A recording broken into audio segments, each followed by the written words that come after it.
नमस्कार, India news देख रहे हैं आप और मैं हूं आपके साथ सचिन दुबे। शुरुआत करेंगे इस वक्त की बहुत बड़ी खबर के साथ। जी हां, इस वक्त की ब्रेकिंग न्यूज आपकी टीवी स्क्रीन पर। नव संकल्प चिंतन शिविर का आगाज हो चुका है। कांग्रेस अध्यक्ष सोनिया गांधी पहुंची हैं उदयपुर। यह बड़ी खबर हम आपको बता रहे हैं। ताज अरावली होटल पहुंची है सोनिया गांधी।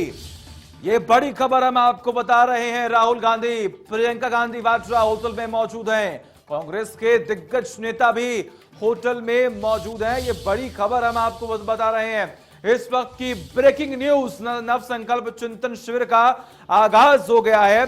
आपको जानकारी दें कि कांग्रेस अध्यक्ष सोनिया गांधी पहुंची हैं उदयपुर। ये बड़ी खबर, अहम जानकारी आपकी टीवी स्क्रीन पर लगातार हम आपको बता रहे हैं।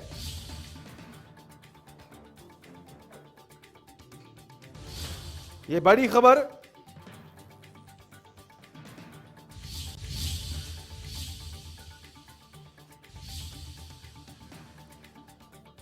नव संकल्प चिंतन शिविर का आगाज।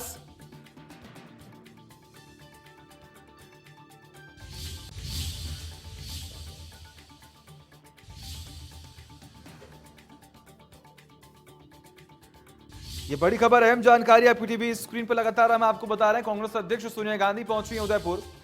ताज अरावली होटल पहुंचे हैं सोनिया गांधी। जी हां, ये बड़ी खबर और लगातार सुबह से ही मैं आपको बता रहे हैं पल पल की अपडेट आखिर है क्या।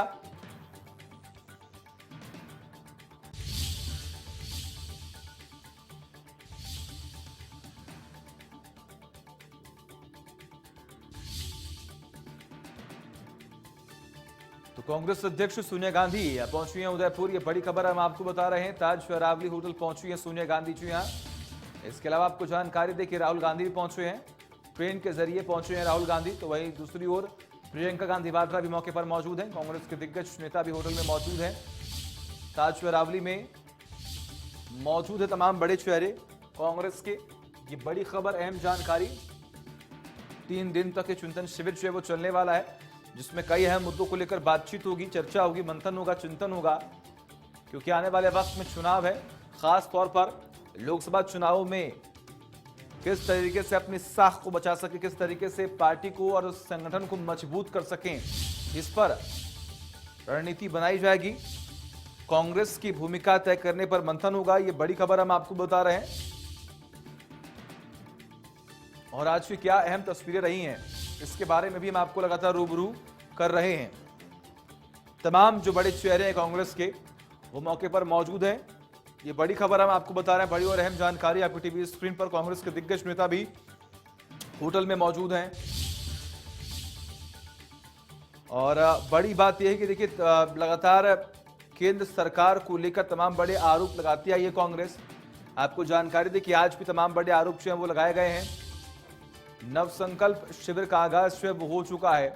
बड़ी बात है कि 3 दिन तक ये जो चिंतन शिविर है उसका आयोजन किया गया है, जहां पर तमाम जो बड़े नेता हैं कांग्रेस के वो मौके पर पहुंचेंगे। कुछ परिवर्तन को लेकर लगातार बातें सामने आ रही, तो आने वाले वक्त में कि क्या रणनीति अपनाई जाएगी, इस पर भी मंथन होगा, बातचीत होगी। आने वाले वक्त में अगर हम बात करें तो कई राज्यों में भी चुनाव होने वाले हैं, तो वही दूसरी ओर लोकसभा भी चुनाव होने वाले हैं। और वहां पर किस तरीके से अपनी साख को बचाया जा सके, उस पर भी मंथन होगा। क्योंकि बीते कुछ महीनों में जिन 5 राज्यों में विधानसभा चुनाव हुए हैं, वहां पर कांग्रेस का हाल बेहाल होता हुआ दिखाई दिया। लेकिन बड़ी बात है, कांग्रेस की तरफ से इस बात का जिक्र किया जा रहा है कि आने वाले वक्त में जनता जो है वो कांग्रेस पर वही भरोसा जता रही है और काम कांग्रेस ही कर रही है। विपक्ष की भूमिका में कांग्रेस सबसे आगे है। और बड़ी बात यह है कि तमाम जो रणनीति है वो भी अपनाई जाएगी, बनाई जाएगी। आने वाले वक्त में उन तमाम जो ब्लूप्रिंट्स तैयार किए जाएंगे उस पर काम होगा। और पार्टी को और किस तरीके से मजबूत किया जाए, इस पर भी चर्चा होगी। ये तस्वीरें भी देखिए लगातार हम आपको दिखा रहे हैं, क्योंकि एक एक करके तमाम जो बड़े दिग्गज नेता हैं कांग्रेस के, वो ताज अरावली पहुंच रहे हैं। ये बड़ी खबर हम आपको बता रहे हैं। बड़ी और अहम जानकारी, कांग्रेस अध्यक्ष सोनिया गांधी पहुंची हैं उदयपुर। राहुल गांधी पहुंचे हैं, तो वही दूसरी ओर प्रियंका गांधी भी मौके पर पहुंची हैं। ये तस्वीरें आप देखिए, हेलीकॉप्टर के जरिए प्रियंका जो है वो पहुंची। राहुल गांधी पहुंच चुके हैं। उनका भव्य स्वागत किया गया रेलवे स्टेशन पर और फिर उसके बाद वो आगे की ओर प्रस्थान किए। इसके अलावा आपको जानकारी दी, कांग्रेस का ये कहना है कि देश सामाजिक, आर्थिक और संवैधानिक जो समस्याएं हैं उससे जूझ रहा है और इससे मुक्ति दिलानी ही होगी।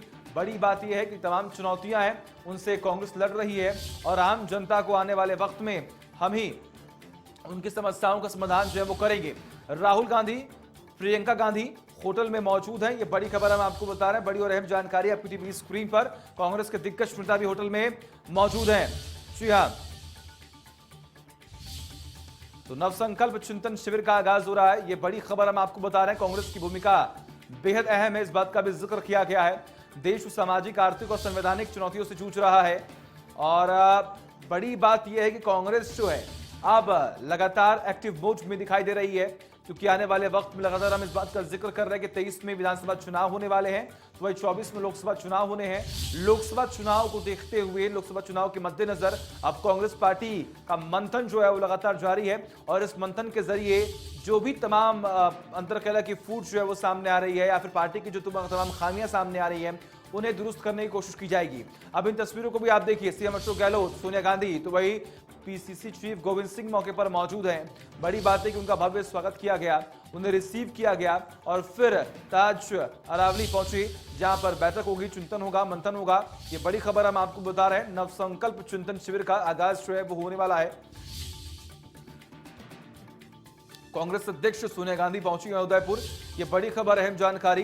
ताज अरावली होटल पहुंची है सोनिया गांधी। जी हां, ताज अरावली पहुंची है सोनिया गांधी। राहुल गांधी, प्रियंका गांधी वाड्रा होटल में मौजूद हैं। तमाम बड़े चेहरे मौके पर मौजूद हैं। इसके अलावा आपको जानकारी दें कि सीएम अशोक गहलोत के साथ पीसीसी चीफ गोविंद सिंह भी मौके पर मौजूद थे जब सोनिया गांधी मौके पर पहुंची और फिर उनका। और हमारे साथ हमारे सहयोगी दिनेश टांगे जुड़े हुए हैं। दिनेश, देखिए लगातार अभी से ही तमाम जो बयानबाजियां हैं वो शुरू हो गई हैं, क्या रणनीति बनने वाली है इसके संकेत भी जो है वो दे दिए गए हैं कि अब आने वाले वक्त में एक परिवार से एक ही शख्स जो है वो मैदान में रहेगा। दिनेश जी देखिए, आने वाली कांग्रेस कैसी होगी, कांग्रेस का कल क्या होगा और किस तरह अब उसमें बदलाव होगा। ऑर्गेनाइजेशन कमेटी के जो हेड है वो प्रभारी अजय माकन है, जो राजस्थान के प्रभारी भी है। उन्होंने आज ये बड़ा बयान दिया है और हमने पहले भी इस खबर को दी थी कि कांग्रेस परिवारवाद से किनारा कर सकती है। इसके लिए वन फैमिली वन टिकट का फार्मूला लागू हो सकता है और आज अजय माकन ने उस बात पर मोहर भी लगा दी। उन्होंने कहा बिल्कुल इस पर चर्चा हो रही है। साथ ही उन्होंने विस्तार से भी बताया, अगर एक परिवार से दूसरा कोई सदस्य सियासत में सक्रिय है तो उसका मापदंड पैमाना यह होगा कि 5 साल से वो राजनीति में सक्रिय हो, तभी परिवार के दूसरे मेंबर को टिकट दिया जाएगा। वहीं कूलिंग पीरियड, यानी आप 5 साल पार्टी के किसी पद पर रहते हैं, एआईसीसी, सीडब्ल्यूसी, प्रदेश अध्यक्ष, जिला अध्यक्ष या ब्लॉक अध्यक्ष के पद पर, अगर आप 5 साल एक पद पर रहते हैं या उससे ज्यादा उस पद पर रहना चाहते हैं तो फिर आपको 3 साल का कूलिंग जो पीरियड है वो बिताना होगा। यानी बिना किसी पद के आप 3 साल के रहोगे, 3 साल तक उसको कोई पद नहीं मिलेगा। इसके अलावा 50% युवाओं यानी यूथ को मौका दिया जाएगा, चाहे वो पद हो या फिर टिकट वितरण का मौका हो। तो आमूलचूल परिवर्तन अब कांग्रेस में करना होगा। साफ संकेत अजय माकन ने अपनी बयानबाजी के जरिए दिए और उन्होंने कहा कि मौजूदा जो माहौल है, सोशल मीडिया का दौर है, तरह तरह की तकनीक यहाँ आ चुकी है, लेकिन कांग्रेस में बदलाव नहीं आना। उन्होंने बिल्कुल खुले मन से स्वीकार किया कि कांग्रेस को बदले माहौल में जितना बदलाव करना था, उस माहौल के अनुकूल ढलना था, उसमें कांग्रेस नहीं ढल पाई। लेकिन अब किसी तरह की जो ढिलाई है वो नहीं बरती जाएगी। तो स्पष्ट और साफ बयान दिया कि कांग्रेस में वन फैमिली वन टिकट का फार्मूला लागू होगा। 5 साल वो पदों पर रहेंगे, चाहे वो कोई भी पद हो, उसके बाद 3 साल तक वह किसी भी पद पर नहीं रहेगा, क्योंकि भाजपा और आम जन में परिवारवाद, वंशवाद जैसे एक छवि कांग्रेस की नकारात्मक बन चुकी है। ऐसे में इस नकारात्मकता को किस तरह दूर किया जाए, कांग्रेस पार्टी में नई जान कैसे डाली जाए, किस तरह कार्यकर्ताओं का बूस्टअप किया जाए, उसका मॉरल है वो बढ़ाया जाए, तो इस तरह के बदलाव से पार्टी में जान फूंकने की कोशिश होगी। 3 दिन का अहम चिंतन शिविर होगा। तीनों गांधी जिलों की नगरी पहुंच चुके हैं। राहुल गांधी सुबह ट्रेन से सफर करते हुए यहाँ पहुंचे, फिर प्रियंका गांधी पहुंची और अब से थोड़ी देर पहले जहां मैं मौजूद हूं, होटल ताज अरावली मेरे पीछे है, वहां सोनिया गांधी भी पहुंच चुकी है। ताजा अपडेट है कि जो डेलीगेट्स है 422 से ज्यादा बुलाए गए, उनके पहुंचने का सिलसिला यहां पर शुरू हो चुका है और जो लंच है वो पार्टी अध्यक्षा की तरफ से दिया जाएगा। यानी 1 से 2 बजे तक लंच टाइम रहेगा, सभी नेता यहाँ पर लंच लेंगे और उसके बाद 2 बजे 3 दिवसीय नव संकल्प चिंतन शिविर का विधिवत आगाज होगा। सबसे पहले सोनिया गांधी का स्वागत होगा, अन्य नेताओं का स्वागत होगा और उसके बाद 2-3 नेता जिनका नाम तय किया गया है वो सोनिया गांधी की मौजूदगी में अपना भाषण देंगे और उसके बाद आखिर में सोनिया गांधी अपना संबोधन देगी। करीब 1 घंटे का ये प्रोग्राम रहेगा और 3 बजे शुरू होगा ग्रुप डिस्कशन का राउंड, यानी जो 6 मसले हैं, 6 कमेटियां बनाई गई है, सामाजिक, आर्थिक, राजनीतिक, युवा एम्पावर्ड और ऑर्गेनाइजेशन की मजबूती के लिए। हर ग्रुप में 70 नेता यहाँ पर होंगे। ये 70 नेता आपस में मंथन करेंगे, चिंतन करेंगे, अहम और उपयोगी सुझाव देंगे। 2 दिन ये ग्रुप डिस्कशन का दौर जारी रहेगा और कल 8 बजे इन 6 मसलों को लेकर बनी कमेटियों के जो हेड है, कन्वीनर जैसे अजय माकन, मल्लिकार्जुन खड़गे, ये सब आपस में बैठेंगे। इनकी अलग से कल रात 8 बजे एक बैठक होगी और फिर 6 मसलों पर एक जो कॉमन है उनको क्लब किया जाएगा प्रस्ताव को। फिर 15 मई आखिरी तारीख जिस दिन चिंतन शिविर का समापन होगा, सुबह CWC की बैठक होगी और कांग्रेस वर्किंग कमेटी की बैठक में क्या प्रस्ताव पारित किया जाए, क्या सिफारिशें पार्टी में लागू की जाए, उसको अपनी हरी झंडी देगी और उसके बाद राहुल गांधी, सोनिया गांधी के संबोधन के साथ ही इस चिंतन शिविर का समापन हो जाएगा। तो काफी अहम चिंतन शिविर कांग्रेस के लिए, संगठन की मजबूती के लिए, कार्यकर्ताओं का जोश बढ़ाने के लिए एक एक्शन प्लान और रोडमैप तैयार करने की कोशिश, ताकि 2024 लोकसभा चुनाव में एक मजबूत रणनीति का खाका तैयार हो। भाजपा से किस तरह मुकाबले में उतरा जाए। इसके अलावा 22 और 23 करीब 5 से 6 राज्यों में चुनाव है, हिमाचल, गुजरात, राजस्थान, छत्तीसगढ़, कर्नाटका और मध्य प्रदेश। उनमें क्या कांग्रेस पार्टी ऐसे नवीन प्रयोग करे जिसे उसे मजबूती मिले, इन राज्यों में जीत मिले। तो इन्हीं सभी रणनीति संभावनाओं को लेकर इस चिंतन मंथन में मनन होगा और करीब 2 बजे विधिवत इसका आगाज होगा और 3 बजे तक जो ओपनिंग सेशन होगा, भाषण वगैरह चलेंगे और उसके बाद ग्रुप डिस्कशन का दौर शुरू होगा। जी बिल्कुल दिनेश, देखिए अगर लगातार हम बात कर रहे हैं तो तमाम रणनीति बनाई जा रही है, लेकिन देखिए आप ग्राउंड पर रहते हैं, आप लगातार तमाम नेताओं से मुलाकात करते रहते हैं, चाहे बीजेपी की बात करें चाहे कांग्रेस की बात करें, लेकिन कांग्रेस में ये जो बदलाव के सुर देखने को मिल रहे हैं, यानी कि एक फैमिली से एक शख्स जो है वो मैदान में रहेगा, क्या उम्मीद लगाई जा रही है? जो एम रख के ये बदलाव हो रहे हैं, क्या इस एम का कोई सकारात्मक फायदा पहुंचेगा? क्या लग रहा है आपको? जी देखिए, कांग्रेस में सिफारिश और प्रस्तावों को लागू करना और नहीं करना ये एक अलग बात है, क्योंकि पहले भी जब लोकसभा चुनाव में करारी हार हुई तो AK एंटनी की अध्यक्षता में एक कमेटी बनाई गई थी। उस कमेटी ने काफी उपयोगी और अच्छी सिफारिश की थी कांग्रेस की मजबूती के लिए, संगठन की मजबूती के लिए, लेकिन बाद में ठंडे बस्ते में उन सिफारिशों को डाल दिया गया। सॉफ्ट हिंदुत्व या कुछ और चीजें थी, उन बातों को, सिफारिशों को महज लागू कर दिया गया। तो 2 लगातार लोकसभा चुनाव में हार चुकी है, तो जाहिर सी बात है चिंतन मनन तो पार्टी ने किया ही होगा, लेकिन लागू नहीं किया। उसके नतीजे आप देख सकते हो कि 2 राज्यों 53 सांसद और महज 35 सांसदों तक कांग्रेस सिमट चुकी है। तो कांग्रेस आज अपने वजूद और अस्तित्व की लड़ाई से जूझ रही है।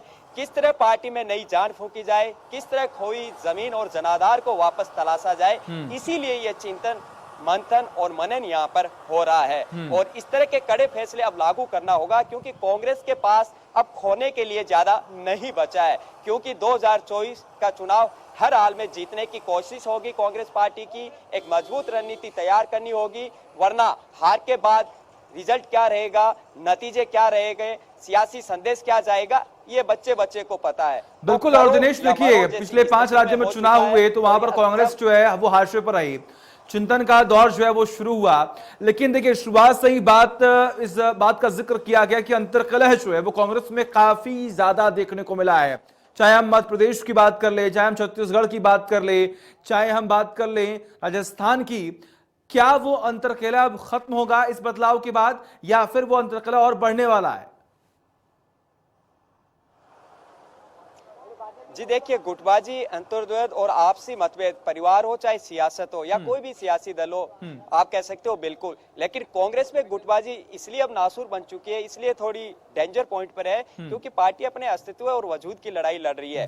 बड़ा मन रखना होगा, जो 2 लीडर्स की जो पॉलिसी बन चुकी है कि हर स्टेट में पार्टी में 2 से 3 नेता है, आपस में मनमुटाव है, उनके यहाँ पर ग्रुप बन चुके हैं। पंजाब में आप नतीजा देख सकते हो किस तरह अमरिंदर की विदाई हुई, किस तरह नवजोत सिंह सिद्धू की जो बयानबाजी रही, और उसके बाद खमियाजा आपने देखा कि सुपड़ा कांग्रेस का वहां पर साफ हो गया अच्छी सरकार देने के बावजूद। तो ऐसे में जाहिर सी बात है मतभेद, मनमुटाव और अंतर्विरोध ये कांग्रेस को समाप्त करना होगा। और खुद राहुल गांधी लगातार पिछले 10 दिन से ये कह रहे हैं कि कोई भी अपनी बात रखे, पार्टी फोरम पर रखे, परिवार के भीतर रखे, मीडिया के सामने किसी तरह की बातचीत नहीं करे, ये नहीं चलेगा, ये बर्दाश्त नहीं होगा। और पंजाब में बाकायदा अनुशासनहीनता के आरोप के चलते कई नेताओं को पार्टी से बाहर का रास्ता दिखा दिया गया। जिस तरह ग्रुप 23 के तेवर रहे, गुलाम नबी आजाद, कपिल सिब्बल, इन नेताओं ने तल्ख बयानबाजी की, तो कांग्रेस पार्टी और आला कमान ने एक बाकायदा स्टैंड लिया, उनसे बातचीत नहीं की। एक महज जनाधार वाले नेता थे भूपेंद्र हुड्डा, जिनको पार्टी ने बुलाया, उनकी बात सुनी और उदयवान को हरियाणा का पीसीसी चीफ बनाया।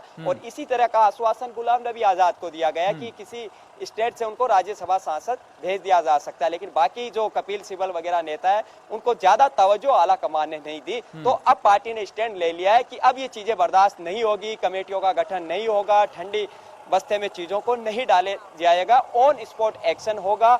नवजोत सिंह सिद्धू को भी अनुशासनहीनता कमेटी का मामला जो है भेज दिया गया, उनका किसी भी समय उन पर भी गाज गिर सकती है, कमेटी इस पर जांच कर रही है। तो अब कांग्रेस ने कह सकते हैं कि खुद को खड़ा करने के लिए, नए तरीके से खुद को स्थापित करने के लिए कवायद शुरू कर दी है। तो वाकई में जो दावे किए जा रहे हैं कि कड़ाई से ये सिफारिशें लागू होगी कि एक परिवार से एक को ही टिकट मिलेगा और 50% युवाओं को हर हाल में मौका दिया जाएगा, चाहे वो पार्टी का पद हो या चुनाव के दौरान टिकट है। तो 3 दिन के बाद हम लगातार इस पर पैनी नजर बनाए रखेंगे कि और क्या कड़े फैसले लिए जाते हैं। फैसला लेना अलग बात है, उनको लागू करवाना एक अलग बात है। हाँ बिल्कुल दिनेश, और देखिए ऐसे में शुरुआत से इस बात का जिक्र किया गया कि परिवारवाद को हम खत्म करने की पूरी कोशिश कर रहे हैं। माखन ने भी इस बात का जिक्र किया।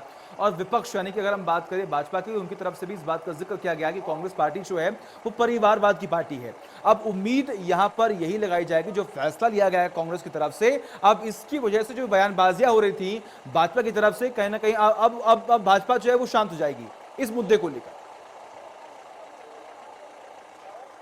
जी देखिए, इसमें एक नजीर पेश करनी होगी। आम जन से हम बातचीत करते हैं या सोशल मीडिया पर एक चर्चा है कि परिवारवाद से किनारा और परिवारवाद का खात्मा करने का कांग्रेस पार्टी ने फैसला लिया है। तो क्या गांधी परिवार से सिर्फ अब राहुल गांधी राजनीति करेंगे या प्रियंका गांधी भी चुनाव लड़ेगी या सोनिया गांधी का क्या रोल होगा? ये सवाल भाजपा भी करती है और आमजन भी करती है। क्या ये फार्मूला गांधी परिवार पर भी लागू होगा? अगर ये फार्मूला वो गांधी परिवार पर भी लागू करते तो यकीनन एक मिसाल कायम होगी, एक नजीर पेश की जाएगी।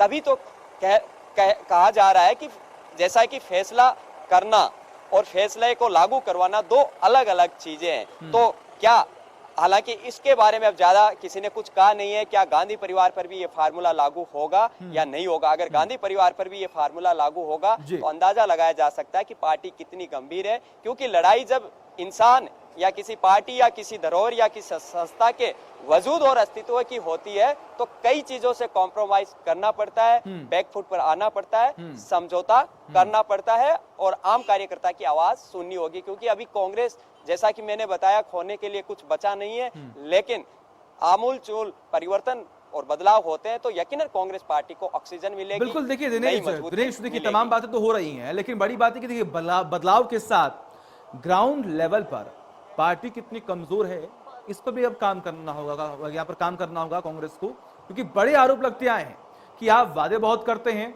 आप सोशल मीडिया पर लगातार तमाम बड़े आरोप लगाते हैं, आप सोशल मीडिया पर अपना पक्ष भी रखते हैं, लेकिन ग्राउंड लेवल पर आप मौजूद रहते ही नहीं है, जिसका खामियाजा आपको चुनावों में भुगतना पड़ता है। दिनेश जी बिल्कुल, आज कार्यकर्ता काफी निराश है, हताश है। जिस तरह अभी 5 राज्यों के चुनाव परिणाम आए, आपने देखा होगा, पंजाब में सरकार चली गई, उत्तराखंड गोवा में आने की उम्मीद थी लेकिन वहां भी सरकार नहीं बन पाई, यूपी में डबल डिजिट की संख्या में कांग्रेस पार्टी नहीं पहुंच पाई। तो जाहिर सी बात है कि कांग्रेस इससे निराश है, हताश है। तो ऐसे में कार्यकर्ता किस तरह सड़कों पर निकलेगा, कैसे अपना खून पसीना वो बहाएगा, जब तक नीचे का आपका सिस्टम मजबूत नहीं होगा। एक और बड़ा बयान अजय माकन ने, जो आपका सवाल है उसी से जुड़ा हुआ, उन्होंने दिया कि पार्टी का जो संगठन है, अभी पार्टी के ब्लॉक अध्यक्ष है, जैसे राजस्थान में 200 विधानसभा सीटें, तो हर विधानसभा सीट में 2-2 ब्लॉक है, टोटल 400 ब्लॉक अध्यक्ष है। ब्लॉक अध्यक्ष के बाद बूथ मैनेजमेंट है, यानी बूथ का सिस्टम आता है जहां वोटिंग होती है, बूथ लेवल का वर्कर होता है। तो अब उन्होंने कहा बूथ और जो ब्लॉक अध्यक्ष है इसके बीच में एक और इकाई, एक और स्ट्रक्चर खड़ा किया जाएगा, यानी मंडल समितियां बनाई जाएगी बूथ और ब्लॉक अध्यक्ष के बीच में।